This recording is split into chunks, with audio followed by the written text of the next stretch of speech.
In our town, some stories are whispered. They are told in quiet corners. The story of Widow Sanur was one of them. She lived in a large old house on a hill.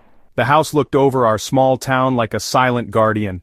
Sanur was a mystery. No one knew where she came from. No one knew how she got her great wealth. She was a ghost in her own home, rarely seen during the day. But at night, her house would come alive. She threw the most magnificent parties anyone had ever seen. The lights would blaze, music would float down the hill, a sweet and enchanting melody that drew you in. It was a call to a world of wonder.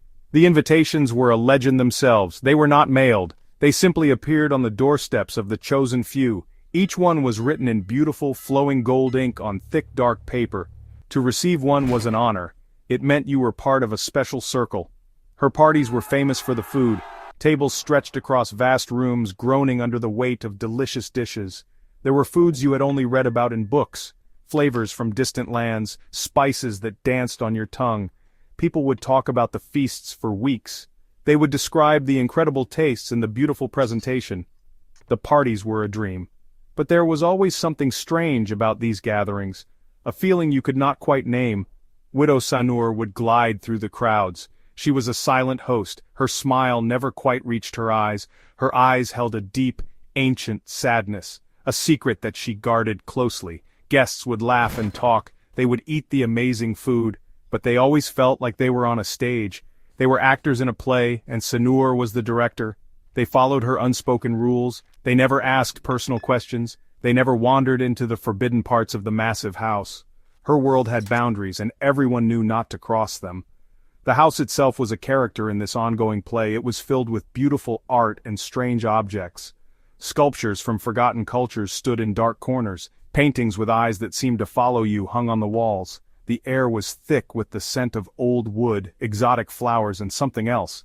Something you couldn't identify. It was the scent of secrets, the scent of a long and complicated history.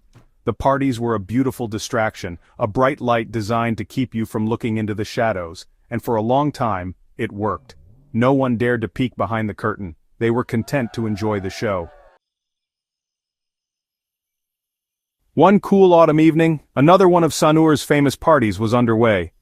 The house was glowing, a beacon of warmth and light against the dark sky. The usual guests were there, the mayor, the town doctor, the wealthy merchants, all dressed in their finest clothes. They mingled and chatted, their voices a low hum of polite conversation. The music was soft and hypnotic. The food, as always, was beyond compare. Everything was perfect. It was exactly as Widow Sanur planned it. A flawless performance of elegance and mystery. But tonight, something was different. Something was about to change the story forever. A young woman named Alara arrived late. She looked flustered. Her babysitter had canceled at the last minute. She could not miss this party. It was too important for her husband's business. So she made a bold decision. A decision that broke one of the unspoken rules. She brought her young son Leo. He was only 5 years old. He clutched her hand tightly, his eyes wide with wonder at the grand house. He was a small ordinary boy in a world of extraordinary things. Alara apologized to Sanur. She explained her situation. Sanur just smiled, that same empty smile. She nodded, but her eyes were cold. An uninvited guest had entered her carefully controlled world. Leo was not interested in the grown-up talk. He was not impressed by the fancy clothes or important titles. He was a child. He was an explorer. His mother told him to stay by her side. But the house was too exciting. It was a giant playground full of new sights and sounds. The music pulled him in one direction. The smell of sweet cakes pulled him in another. He let go of his mother's hand. He slipped away into the crowd. No one noticed him leave. They were all lost in the magic of the party. Leo was now on his own adventure. He was a small boat floating away into a vast, mysterious ocean. He wandered through long hallways. He peeked into rooms filled with strange furniture. He saw a library with books that reached the ceiling. He saw a garden inside a glass room filled with plants he had never seen before. The house was a labyrinth, a puzzle he was eager to solve. Every corner held a new surprise. He was not scared, he was curious. This was the greatest adventure of his young life. He followed a dark, winding corridor drawn by a faint, musty smell. It led him to a small, unassuming door, a door that was slightly ajar. A door that led to a place no guest had ever been before. The door creaked open as Leo pushed it. A set of steep stone steps led down into darkness. It smelled old and damp. It smelled like the earth after a heavy rain. This was the basement, the one place in the house that was not decorated, the one place that felt real. Leo was not afraid of the dark. He carefully made his way down the steps. His small feet made soft tapping sounds on the cold stone. The air grew cooler as he went deeper. At the bottom, a single bare light bulb hung from the ceiling. It cast long, dancing shadows across the room. The basement was mostly empty, just a few old boxes and dusty sheets covering forgotten things. In the center of the room, under the dim light, was a small wooden table. On the table was a simple, plain white plate, and on that plate sat two large, smooth objects. They were long and white, curved like a gentle smile. To Leo, they looked fascinating. He had never seen anything like them. He did not know what they were. In his innocent 5-year-old mind, they were not bones. They were something much more fun. They were drumsticks, perfect for making music. He picked them up, one in each hand. They felt smooth and cool to the touch. They were heavier than he expected. He was delighted with his discovery. He tapped them together lightly. Clack, clack. The sound echoed in the quiet basement. It was a good sound, a strong sound. He smiled. He had found his own instruments. He could join the music upstairs. He imagined himself as a great drummer, playing for all the fancy people. He tapped the bones on the wooden table. Thump, thump. He tapped them on a dusty box. Tap, tap. He created his own little rhythm, a happy, simple beat in the heart of the secret basement. He was completely unaware of the true nature of his newfound toys. He was just a boy playing a game. With his new drumsticks held tightly in his hands, he turned and went back up the stairs. He was excited to show everyone his discovery. He would be the star of the party. He would make everyone dance to his beat. He climbed out of the darkness and back into the bright, warm hallways of the grand house. The music from the party grew louder as he got closer.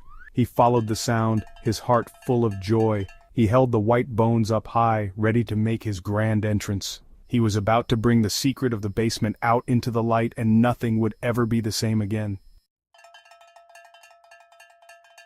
Leo walked into the main ballroom. The music was playing, people were laughing. He held his treasures high above his head. "Look!" he shouted with glee. "I found some drums!"